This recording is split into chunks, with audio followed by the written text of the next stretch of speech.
L'opérationnalité de la zone économique spéciale de Pointe-Noire. Action et point de vue.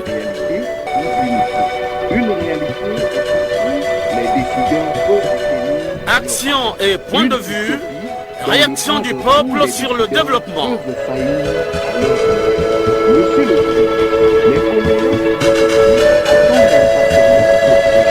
le Présentation Omer Elenga.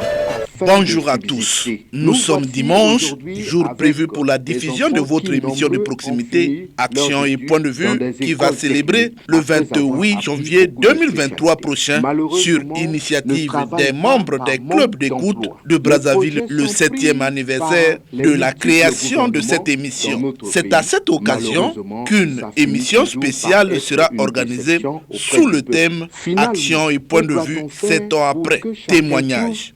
Cela dit, pour ce dimanche, nous vous proposons un thème qui suscite des réactions. Il s'agit du dépôt de la première pierre de la construction de la zone économique spéciale de Pointe-Noire, opérationnalité ou utopie. En tout cas, 45 minutes nous suffisent pour enregistrer quelques réactions. À la technique, Loïs Mbou et Fred Obunga. À la réalisation, Benzenzila et Arnaud Ipene. Conception et présentation, Omer Elenga. Ne quittez pas vos positions d'écoute. Vous êtes bel et bien branchés sur la chaîne nationale La Nation dans vos oreilles. Génie Charman, chevalier Rogaroga, Congolais à Salamapena, Tongo, na midi, na Pokwa, côté à Bango, Bayoka, Une fois de plus, bonjour. Valoriser les zones économiques spéciales par la concession du site à un développement privé ayant l'expérience de la gestion des zones industrielles par des incitations à mieux aménager et à étendre la zone des activités industrielles par l'accompagnement du concessionnaire dans l'attrait des investisseurs. C'est les objectifs du gouvernement pour mettre en valeur les zones économiques spéciales du Congo. Chers auditeurs, le mois de novembre en cours a été marqué à Pointe-Noire par le dépôt de la première pierre de construction de la zone économique spéciale de Pointe-Noire par le président de la République. À cette occasion, le ministre en charge des zones économiques spéciales a situé l'opinion nationale sur la raison d'être de cette zone. Jean-Marc Tistet-Tikaya. Le gouvernement a défini le développement des zones économiques spéciales comme troisième pilier du plan national de développement 2022-2026. Une économie forte, diversifiée et résiliente pour une croissance inclusive et un développement durable irréversible. Les enjeux ainsi mis en évidence sont déterminants dans l'établissement de la politique des zones économiques spéciales durables, globales et adaptatives, capables de capitaliser sur les opportunités existantes et de relever les défis futurs. À travers le développement de la zone économique spéciale de Pointe-Noire, le gouvernement met en place une politique qui vise à attirer les investissements directs étrangers et à améliorer les taux d'exportation et la création d'emplois. Ainsi, les 4 zones économiques spéciales de Wesso, d'Oyo Olombo, d'Igné-Maloukou et de Pointe-Noire sont encadrées par la loi numéro 24-2017 du 9 juin 2017 relative à la création des zones économiques spéciales, à la détermination de leur régime et de l'organisation, loi modifiée et complétée par la loi numéro 2-21 du 21 janvier 2021.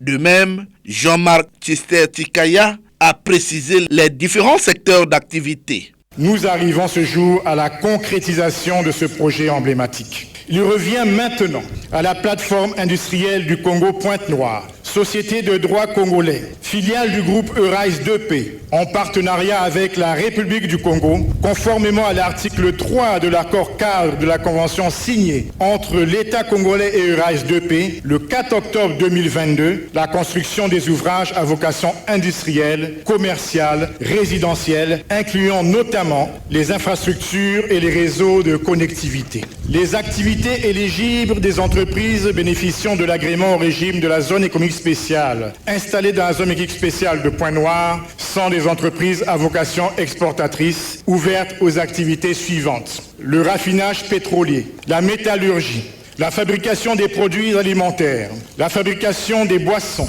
le travail du bois, la fabrication d'articles en bois, la fabrication de papier, de carton et d'articles en papier en carton, l'imprimerie et la reproduction d'enregistrements, l'information et la communication, la fabrication des produits chimiques, le travail du caoutchouc et du plastique, la fabrication de matériaux minéraux, la réparation et l'installation de machines et d'équipements professionnels, la fabrication d'articles et de produits textiles, la fabrication d'articles d'habillement et la fabrication de produits électroniques et informatiques, la fabrication d'équipements électriques, les activités artistiques, sportives et récréatives, les activités de services de soutien et de bureaux, les activités spécialisées, scientifiques et techniques, les activités financières et d'assurance, la production et la distribution d'électricité et de gaz, la production et la distribution d'eau, d'assainissement, de traitement des déchets et de dépollution, le commerce de gros et activités intermédiaires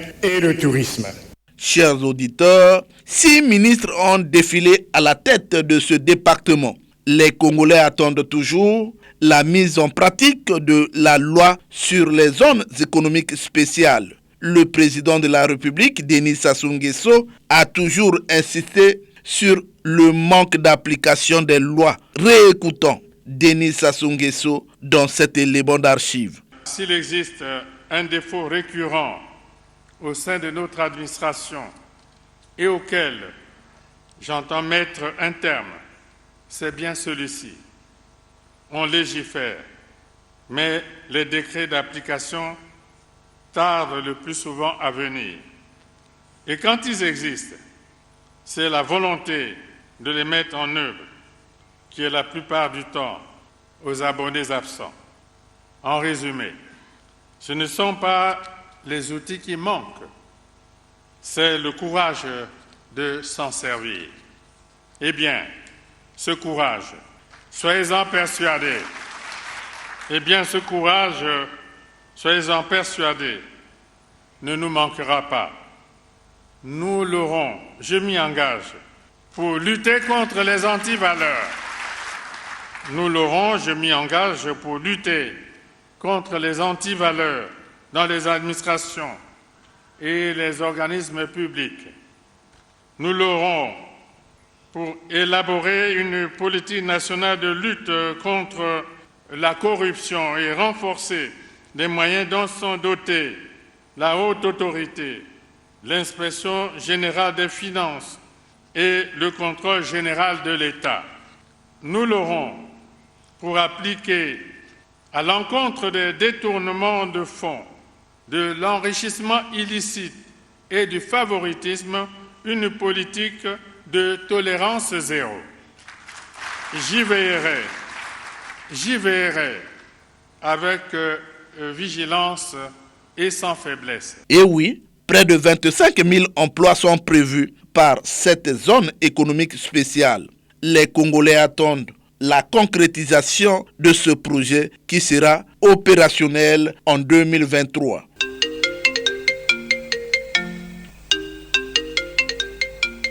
Le téléphone sonne, les Congolais ont soif, les langues se délient. Nous sommes en ligne avec un auditeur qui est au bout du fil. Allô? Oui, allô, bonjour. Bonjour, comment vous appelez déjà? Vous nous appelez d'où? Monsieur Obéa de Saint-Benoît. Saint-Benoît Bundi, vous êtes en direct sur la chaîne nationale. Aujourd'hui, nous parlons de l'opérationnalité de la zone économique spéciale de Pointe-Noire. Le président de la République venait de poser la première pierre de construction de cette zone. Une réalité ou de l'utopie? Évidemment, nous avons appris par certains médias qu'il y a eu la pose de la première pierre.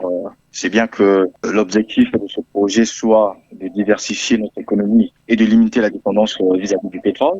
Ça, nous le savons.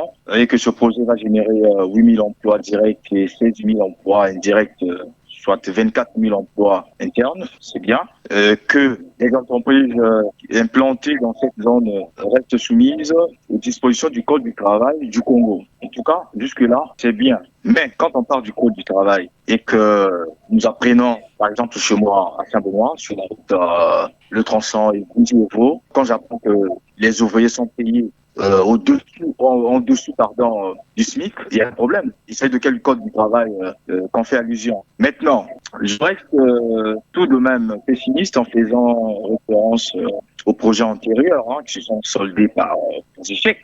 Depuis plusieurs décennies, nous l'avons constaté d'ailleurs. Vous voyez, on fait ce constat, même si les médias n'en parlent pas. Et pourtant, des médias doivent être impartiaux. Monsieur Ombeya, Action et Point de Vue ne le fait pas?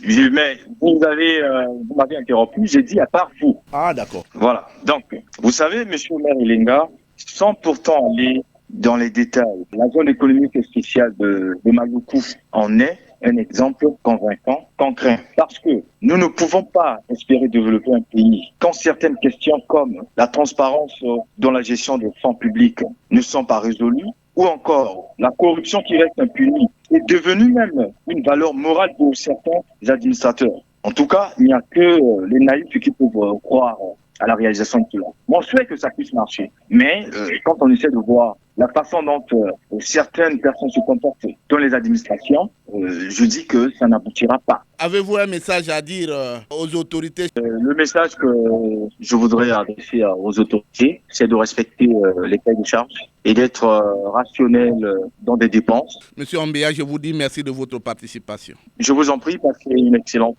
journée et bienvenue à tous les auditeurs de Radio Congo. Merci beaucoup. Je vous en prie. Allô? Bonjour, Elenga Tipo. Bonjour, monsieur le journaliste. Le président de la République venait de poser la première pierre de construction de la zone économique spéciale de Pointe-Noire.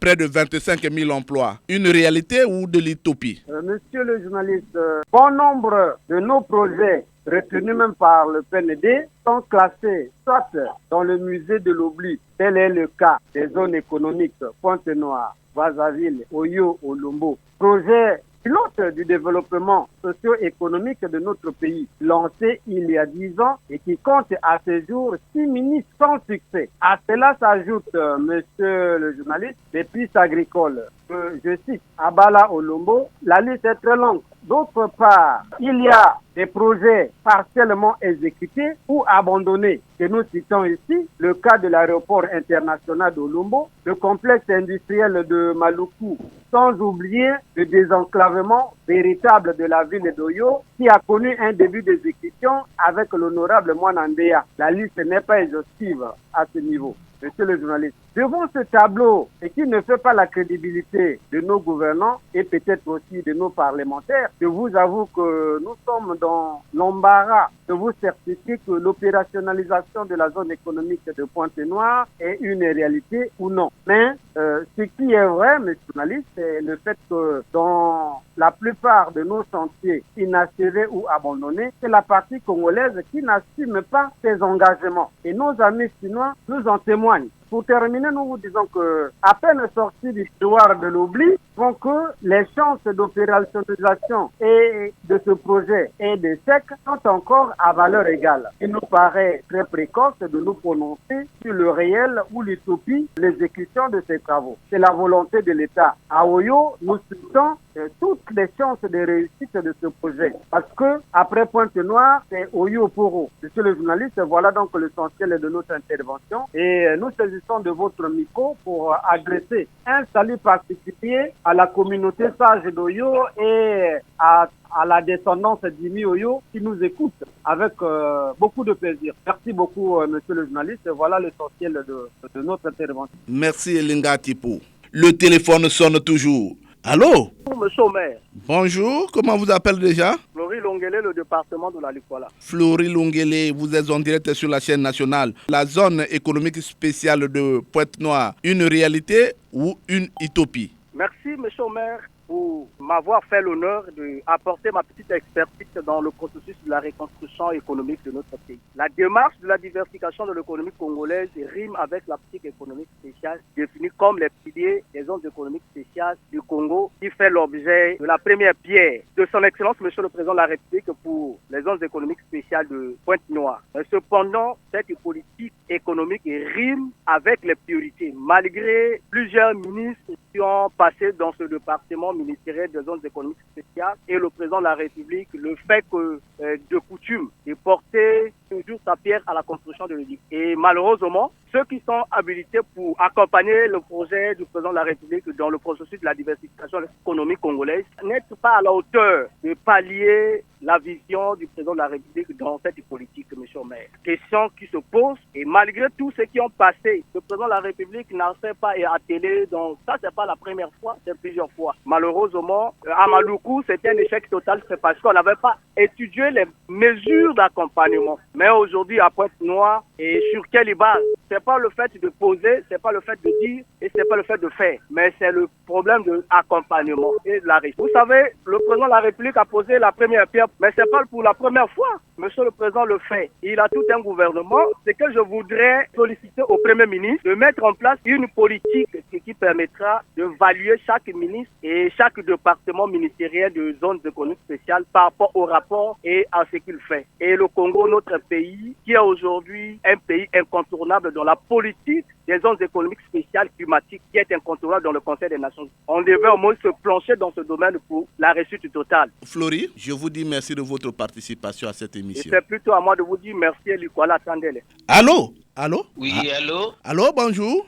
Bonjour, monsieur le journaliste. Comment vous appelez déjà? Vous nous appelez d'où? Je suis monsieur Feli Oborongapuro à Kalangaï. Vous êtes en direct sur la chaîne nationale. Aujourd'hui, nous parlons de la zone économique spéciale de Pointe-Noire. Le président de la République a déposé la première pierre de la construction sur cette zone. Est-ce que c'est une réalité ou de l'utopie? Omer, le chef de l'État, son Excellence Denis Sassou Nguesso, a déposé la première pierre, donnant ainsi le démarrage des travaux dans la ville Océane. Devant les corps diplomatiques accrédités dans notre pays, devant la population de la ville Océane en liesse avec le président, devant la jeunesse en perte de vitesse d'emploi, monsieur le journaliste, la délégation des grands travaux doit résoudre des grandes questions pour que les projets du chef de l'État soient correctement accomplis, car nous avons un goût très amer parce que aux municipalisations accélérées, je vais citer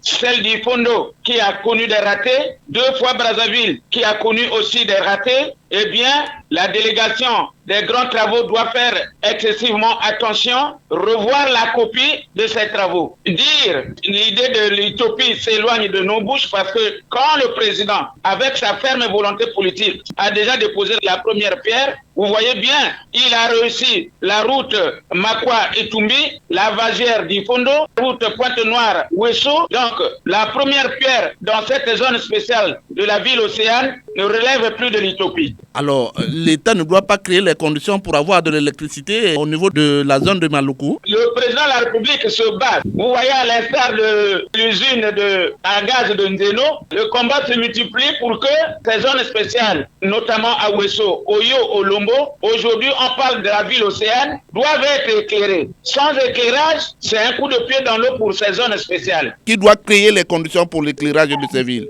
Nous avons un ministère tout entier en charge des questions de l'électricité. Il n'y a plus à poser la question au président de la République. Lorsque le président de la République nomme à des postes de responsabilité un cadre placé à cet endroit-là, de nuit et de jour, il doit pas avoir sommeil. Oboro? Oui. Je vous dis merci de votre participation à cette émission. C'est à moi de vous remercier. Je salue en passant le ministre de la Communication, le producteur de l'émission avec le collège de ces journalistes, le DG de la radio et de la télévision, car c'est des frères jumeaux. Je vous souhaite longue vie à l'émission, longue vie à vous-même. Merci Feli Oborongaporo. Merci beaucoup. Allô? Allô, monsieur Maire Elenga, bonjour. Bonjour, comment vous appelez déjà? Je suis ABC Denis depuis Bunji Saint-Benoît. ABC Denis, vous êtes en direct sur la chaîne nationale. Aujourd'hui, nous parlons de la zone économique spéciale de Pointe-Noire, cette zone qui a vu la pose de la première pierre par le président de la République. C'est une réalité ou une utopie? Monsieur Maire Elenga, je vous remercie une fois de plus pour m'avoir accordé cette opportunité de m'exprimer sur les antennes de la radio nationale. Monsieur Maire Elenga, depuis le lancement, la création de ces zones économiques spéciales, les Congolais attendaient quelque chose de concret. Et comme vous l'avez dit, l'expérience de Maluku a tourné court parce que nous attendions quelque chose de cette zone-là. Maintenant que la zone spéciale de Pointe-Noire vient d'être lancée, et à en croire les expressions de ceux qui ont pris la parole ce jour-là, et nous avons espoir parce qu'ils nous donnent un délai d'1 an pour que quelque chose sorte de ces usines-là. Donc nous espérons cette fois-ci que ça sera quelque chose de concret et non une utopie, M. Omer Elenga. 4000 emplois certainement prévus pour cette zone économique spéciale de Pointe-Noire. C'est pas trop, non? Bon, mais M. Omer Elenga, je ne vois pas un père qui soit là en train d'inculquer des faussetés à ses enfants. Effectivement, il nous parle de 25 000 emplois qui seront créés lorsque ces usines-là verront le jour. Mais attendons voir, M. Omer Elenga. Ils nous ont pas donné un délai aussi prolongé, c'est un délai d'1 an. Ils disent à la fin de l'année 2023, on verra les résultats. Nous avons vu la zone économique spéciale de Maluku traîner les pas par manque d'électricité. Est-ce qu'on peut construire une zone économique sans électricité? Mais si les responsables du pays ont pensé lancer déjà les activités de cette zone, c'est que les conditions doivent déjà être réunies. Il n'y aura plus de prétexte pour dire voilà ceci, voilà cela. Si ça ne tourne pas, c'est parce qu'il n'y a pas d'électricité. Parce que si les conditions n'étaient pas réunies, on ne devrait pas procéder au lancement des activités de cette zone économique spéciale, M. Omer Elenga. Alors, ABC Denis, je vous dis merci de votre participation. Merci beaucoup, M. Omer Elenga, et longue vie à l'émission. Les Congolais ont toujours soif. Allô? Oui, allô? Allô, bonjour. Comment vous appelez déjà? Vous nous appelez d'où? Je m'appelle Emmanuel Massé à Pointe-Noire. Vous êtes en direct. Aujourd'hui, nous parlons de la zone économique spéciale de Pointe-Noire. Le président de la République a eu à poser la première pierre de construction de cette zone. C'est une utopie ou une réalité? Oui, monsieur le journaliste, la création de la zone économique spéciale à Pointe-Noire se marie avec la vocation de la ville. Mais à Maluku, jusqu'alors, les résultats ne sont pas assez probants. Mais jusqu'alors, ces usines ne fonctionnent pas. La politique est un bon art, mais souvent elle est qualifiée de mensonge. Ce projet-là, c'est un projet à moyen ou long terme. Et le fonds bon fonctionnement, c'est autour des années 35 ou 50 des années futures.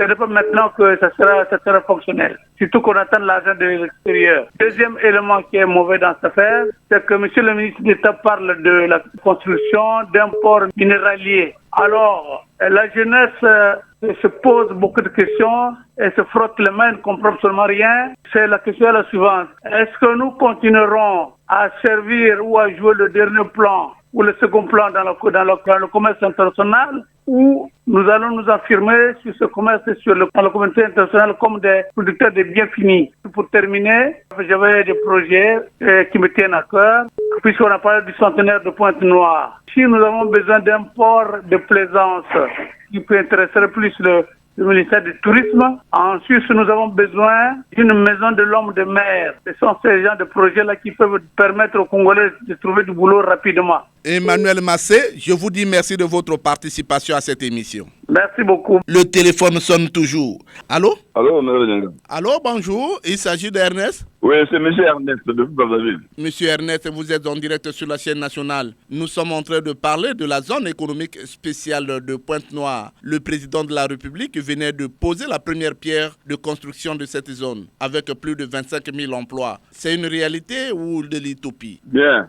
Monsieur Merelenga, ça fait combien d'années qu'on a parlé des villes économiques, monsieur Merelenga? Il y a déjà eu au moins 3 ministres qui ont géré ce département. Jusqu'aujourd'hui, ne rien se fait voir. On disait que la zone économique, on devait de Pointe-Noire, le Maluku produisait des tracteurs, produisait des câbles, des tuyaux, des SN2, comme tout Congolais. ne sait que promettre la réalisation de fait avoir de l'économique.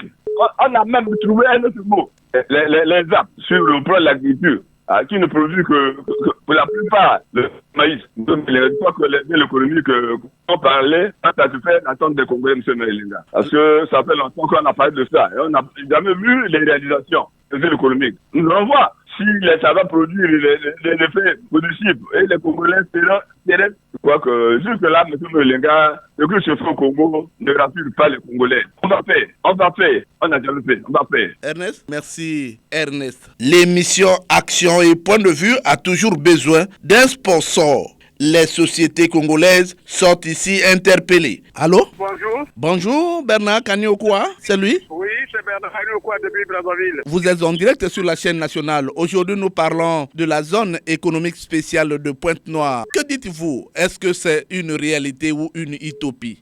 Omer Elenga, depuis 1979, quand le président promet, il réalise. Je crois que cette fois-ci, le début opérationnel des zones économiques spéciales. Et quand on commence à Pointe-Noire, qui est la capitale économique, pour moi, c'est une bonne chose et c'est la vérité. Je crois qu'en 2023, les 24 000 jeunes gens pourront trouver l'emploi et on pourra parler enfin d'une réalité vécue par les jeunes de 2022, 2023 et ceux depuis 2020.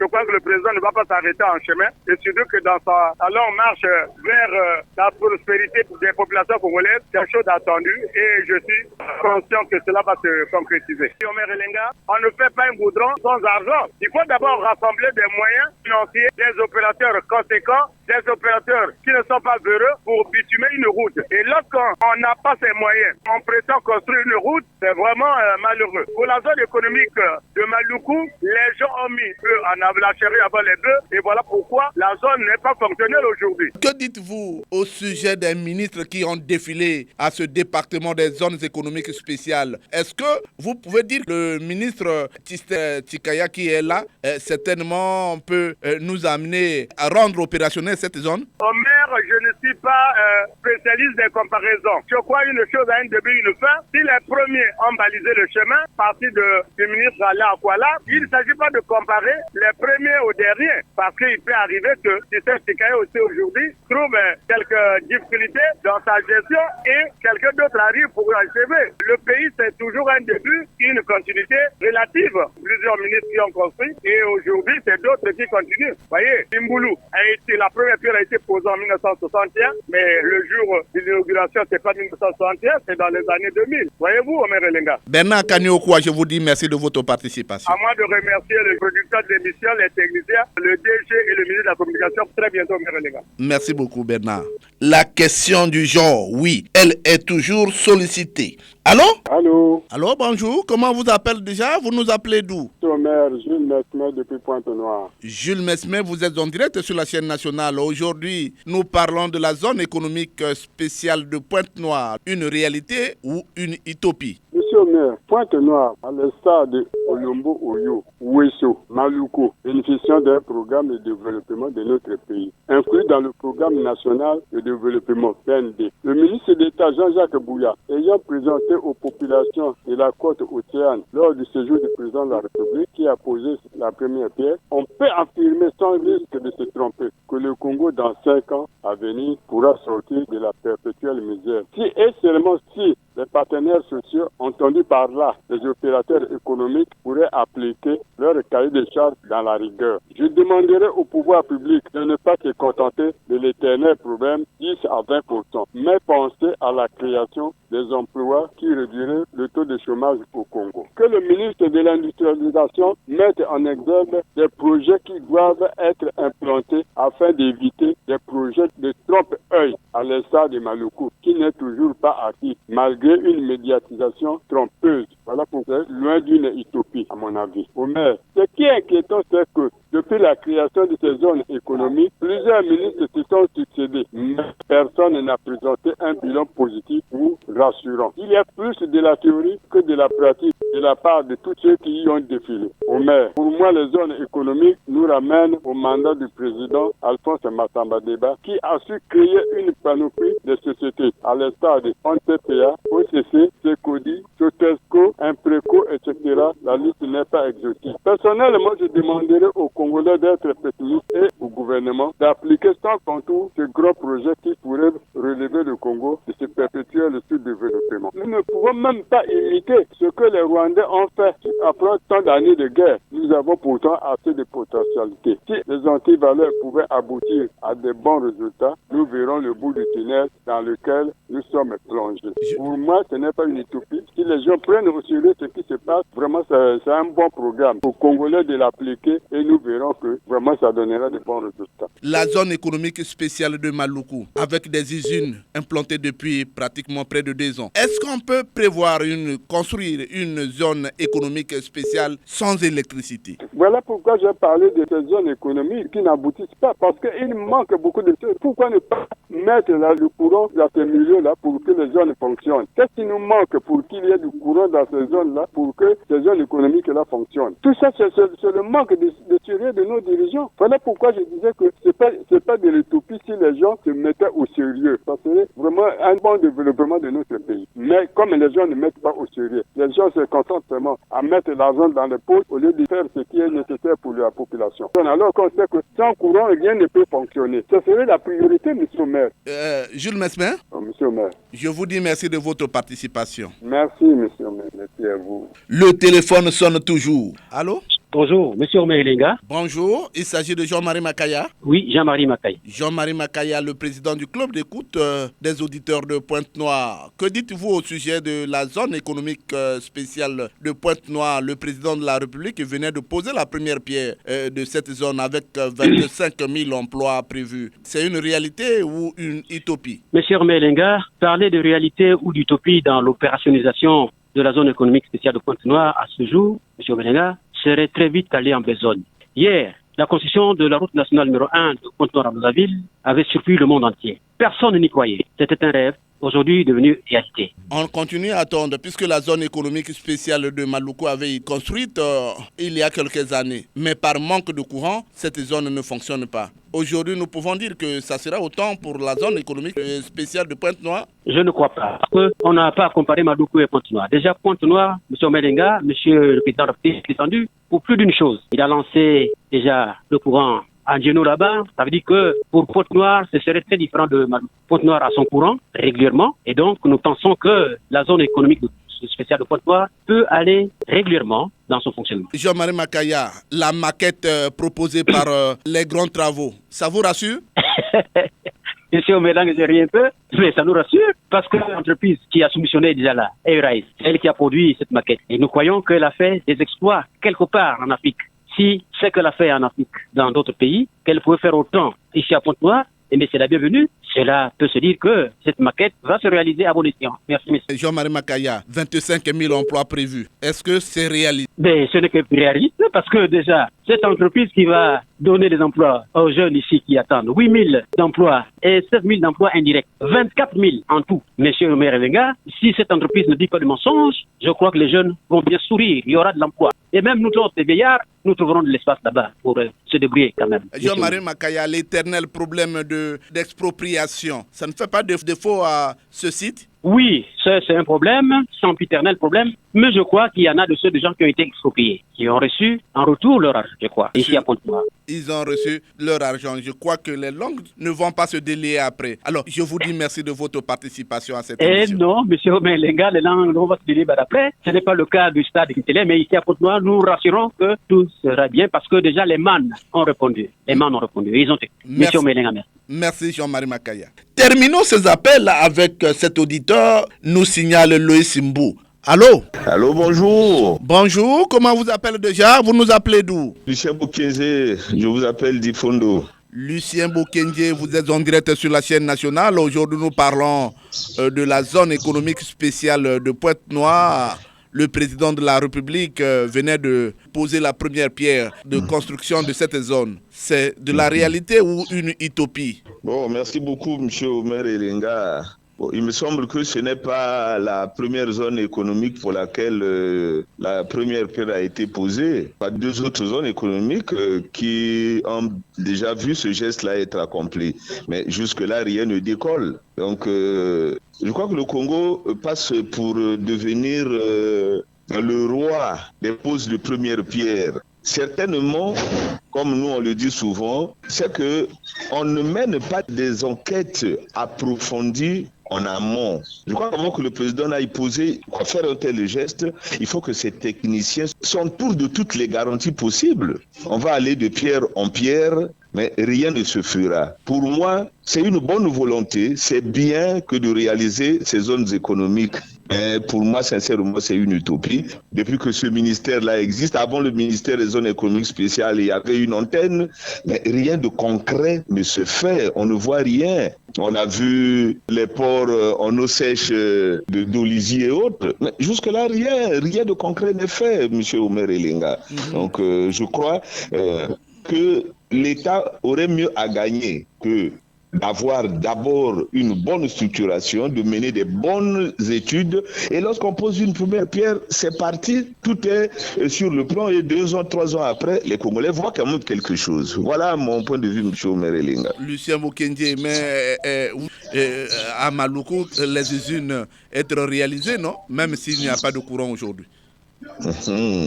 Oui, la zone de Maluku, oui, il y a des usines qui on dit ont été implantées. Bon, moi, je ne les ai pas encore vues.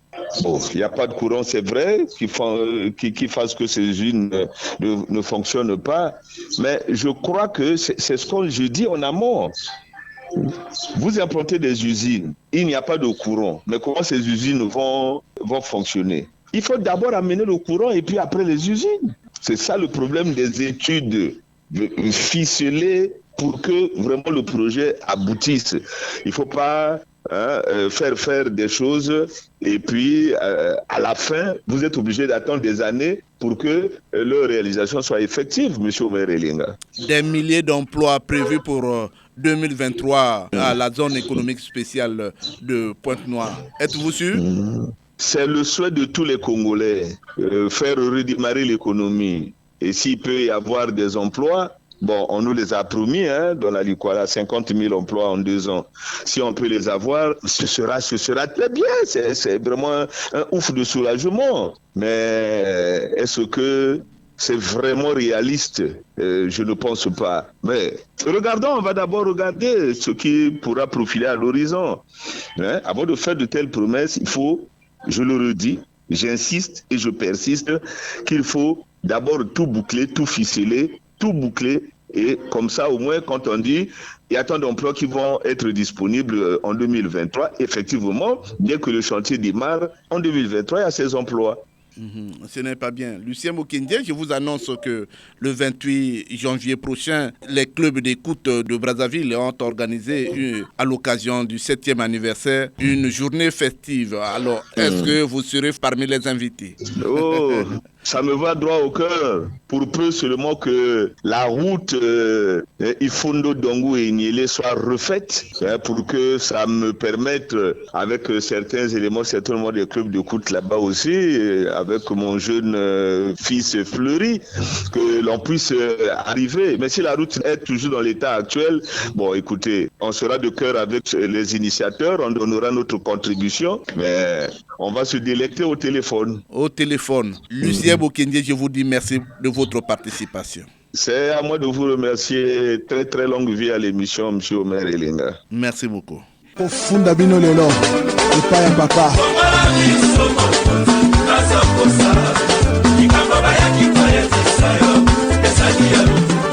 Et oui, les langues se sont déliées au téléphone.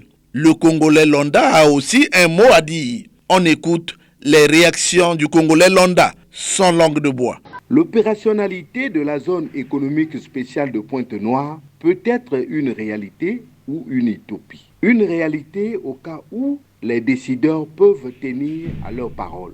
Une utopie dans le cadre où les décideurs peuvent faillir à leurs engagements. Monsieur le journaliste, les Congolais du nord au sud attendent impatiemment ces projets pour de bonnes raisons que chacun trouve un bout de pain afin de subsister. Nous voici aujourd'hui avec des enfants qui, nombreux, ont fini leurs études dans des écoles techniques après avoir appris beaucoup de spécialités. Malheureusement, ne travaillent pas par manque d'emploi. Les projets sont pris par les multiples gouvernements dans notre pays. Malheureusement, ça finit toujours par être une déception auprès du peuple. Finalement, que doit-on faire pour que chacun trouve réellement son compte au Congo? L'endroit pour la zone économique spéciale, est-ce qu'ils ont aménagé les éléments qui accompagnent la zone économique spéciale, tels que le courant? Il faut qu'il y ait le courant, il faut qu'il y ait l'eau, il faut qu'il y ait l'accès sur les voies. Est-ce que tout ça là, ça est déjà prévu? Mais si c'est pas prévu ou c'est pas encore fait, ça veut dire que c'est un fiasco. Et ça, c'est pas de promesses. Je prends un exemple comme les usines qu'on a créées à Mandoko. C'est un investissement nul parce que ça ne produit absolument rien. Il n'y a pas de courant, il n'y a pas l'eau, il n'y a pas aussi la voie. Mais comment on peut pouvoir venir investir dans un côté là où il n'y a pas de rendement? C'est-à-dire qu'il y a des rendements, bon, mais c'est pas rentable. Parce que les investisseurs ne peuvent jamais venir investir là où les choses, il n'y a pas le courant, il n'y a pas l'eau, il n'y a pas aussi une bombe. Je pense que tout ce qu'ils font là, ça pourrait être peut-être bien fiasco, à mon avis, parce que là où ils ont commencé à créer la zone économique spéciale, ils auraient déjà commencé à embaucher les gens là-bas. Là-bas, le truc n'est pas encore fonctionnel. Là, ils lancent encore de nouveaux travaux à Pointe-Noire. Le truc n'est pas encore fonctionnel. Donc, il aurait dû d'abord commencer par Maluku, à faire asseoir les gens là-bas. On recrute les gens, travaille les gens là-bas. Les gens auront un peu de l'espoir. Comme ici là-bas, on a recruté les gens, à Pointe-Noire, on va aussi recruter les gens. Mais s'il n'y a rien, on est parti créer à Pointe-Noire. On va faire quoi avec? Toutes ces initiatives-là sont louables parce qu'un pays se doit de se moderniser, d'aller de l'avant. Que le président lance les travaux de ces zones économiques spéciales, c'est une bonne chose. Mais il faut aussi tirer le leçon des expériences précédentes. Aujourd'hui, il ne faut pas que nous ayons un ensemble d'éléphants blancs. C'est ça le plus important. On dit, vaut mieux la fin d'une chose que son commencement. Or, la zone économique de Maluku nous a démontré quoi? On a lancé une zone, on a créé tout un projet, sans tenir compte même d'un facteur majeur qui est l'électricité. Aujourd'hui, c'est devenu un chantier, on va dire ça comme ça.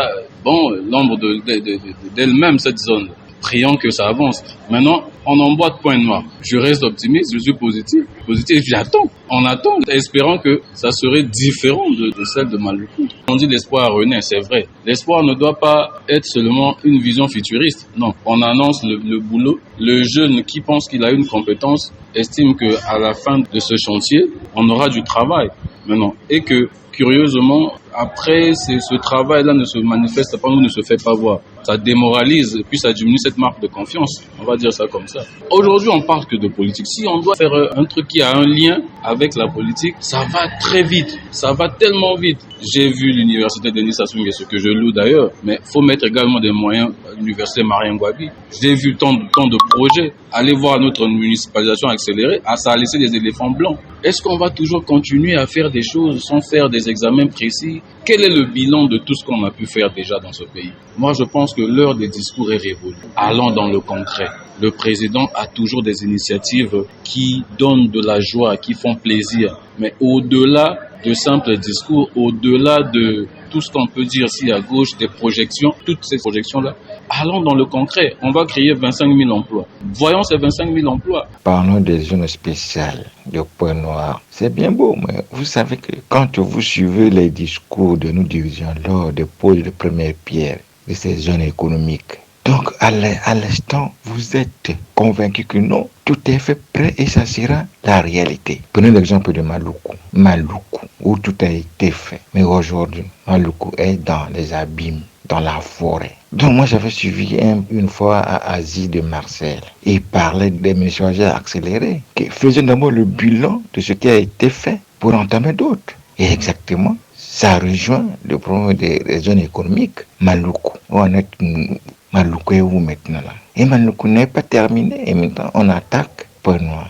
Donc selon moi, réalité ou utopie, vraiment c'est de l'utopie. Parce que le discours politique nous tue. Le discours nous rassure que le lendemain sera meilleur.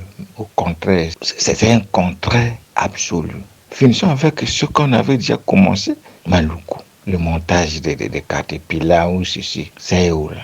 Qu'est-ce qui manque à Maluku? Pardon, c'est le courant. Donc qu'est-ce qui empêche le gouvernement d'amener le courant de Mboulou à partir de 45 jusqu'à Maluku? Et là, on attaque Pointe-Noire. Mais voyons voir, hein. Voyons voir. C'est le Congo, hein. Et oui, il s'agit là d'une fiche directe qui interpelle les autorités qui ont la lourde mission de mettre en pratique les zones économiques spéciales. Une manière pour les Congolais de participer à la gestion du pays. Retenons tout simplement que la mise en pratique des zones économiques spéciales exige au préalable des mesures d'accompagnement. Faire autrement, c'est tirer le projet vers le bas. C'est ce que les Congolais ne souhaitaient pas. C'est la fin de cette production axée sur l'opérationnalité de la zone économique spéciale de Pointe-Noire. Était à la technique Loïs Mbou et Fred Obunga, Benzenzila et Arnaud Ipene ont réalisé cette production. Omer Elenga, c'est moi. Réagissez en appelant au numéro 06 663 15 41 ou au numéro 05 521 91 97. Suivez-nous sur YouTube en mentionnant Action et Point de Vue. Prochain thème, la gratuité de l'école est-elle toujours opérationnelle? Bon dimanche à tous les membres des clubs d'écoute qui se sont constitués sur l'ensemble du territoire national. Sans oublier Nasayo. Au revoir et à très bientôt.